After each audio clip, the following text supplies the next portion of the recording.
Hello friends, how are you all? We have completed the present tense. We had done all the types of practice questions.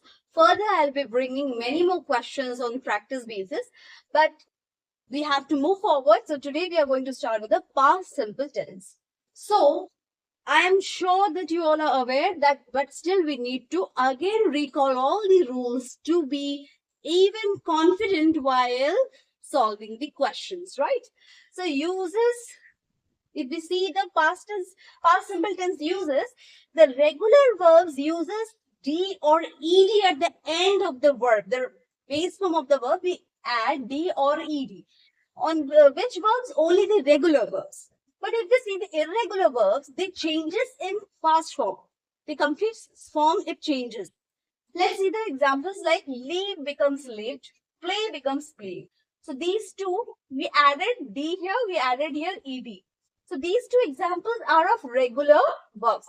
They are the examples of regular verbs. But here speak becomes spoke and take becomes took. These are the examples of irregular verbs where the complete form of the verbs changes. They are irregular verbs. Regular verbs only we add d or ed at the end to make it the past form of the verb. The past forms of all the verbs in simple tense, they do not change with number or person. Like I played, we played, you played, they played. It doesn't change. It remains the same. And likewise, you did not play. Did you play? They did not play. Did they play? In the interrogative form or in the negative form also, you can see the verb forms remain as it is. It doesn't make any changes because of the number or the person. Is it clear to you? So what are the different rules that we need to remember while doing the simple past tense, or when you are going through the questions, you will be able to know by knowing these rules or by remembering these rules, you can be able to understand that this question answer will be in past simple tense. So first rule is you need to use the past simple tense is used to express or refer an action or event that began and was completed in the past. It began and it completed in the past. The present, it has no impact. It has begun in the past. It has completed in the past. So in those cases, we use simple past tense. Examples like the students completed their work. The work is completed by the students. Okay. She lived in the friend's house yesterday. Yesterday, she lived in the friend's house. The work, she went to her friend's house yesterday. She lived there. The work is done. Means she lived only for one day yesterday in the friend's house. Today, she's not there in the friend's house. So that is completed. Now, in the second use used to express a habitual action in the past. Like in present simple tense, we have learned to express a regular action or a habitual action. But here it happens in the past. Okay, habitual action, that is an action in the past. And in these situations, we generally use every day, every month, every year, etc. And with the verb, we use these words. Okay. Okay, like the doctor visited us every month when we were in Delhi.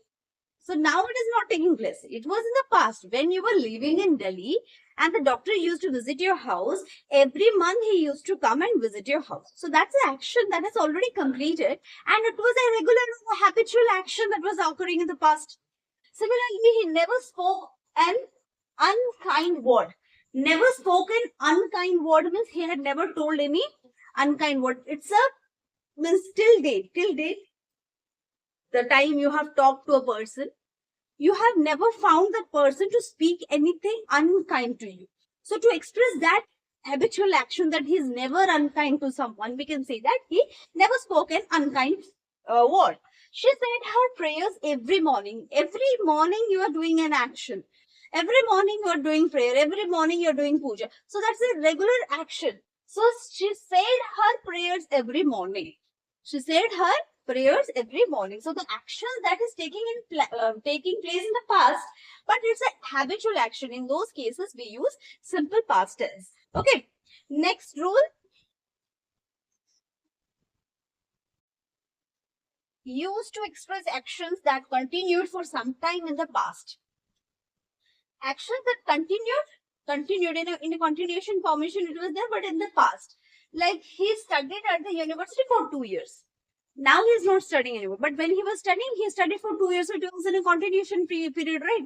Similarly, I taught at this school for 10 years. Now I'm not teaching in that school. I have means I have left the job, or I'm not working in that particular school now. But I used to be in that school earlier, so it was a continuation process. Even I will say 1 month also, I was in a continuation process. So whenever we mention anything, action which is in continuation, and it occurred in the past, now it has no impact in the present, or now we are not there in the particular place.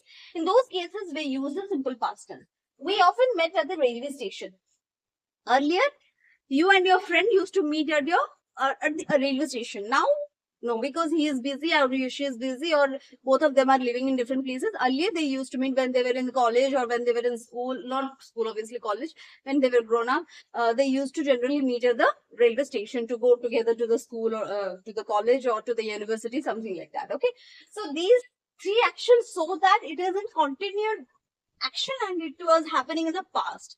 Similar, whenever you find such sentences which is showing the action that was there in the past in the continuous formation, you will just simply, without any doubt, you will put that simple past tense. Clear? So the next rule is to express actions or events that began and ended in the past. It began and ended in the past. It is similar to the rule that we generally follow in the past tense. So it began and ended in the past. I always did my homework regularly at school. They stayed at Puri for 3 years. Premchand wrote the story when he was 40. The story spoke in the minister spoke in the meeting. So these are the different examples which show that action was begin in the past, ended in the past. I always did my homework regularly at school.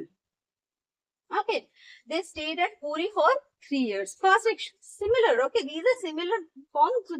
Basically, we need to remember habitual actions or a continued action that was taking place in the past. And generally, we know that an action that has obviously completed in the past, or the action or events that has begun in the past and has ended in the past. Those things we will always use a simple past tense. Is it clear to all? We are done with simple past tense. Now we'll move to the other types of the past tense. Clear?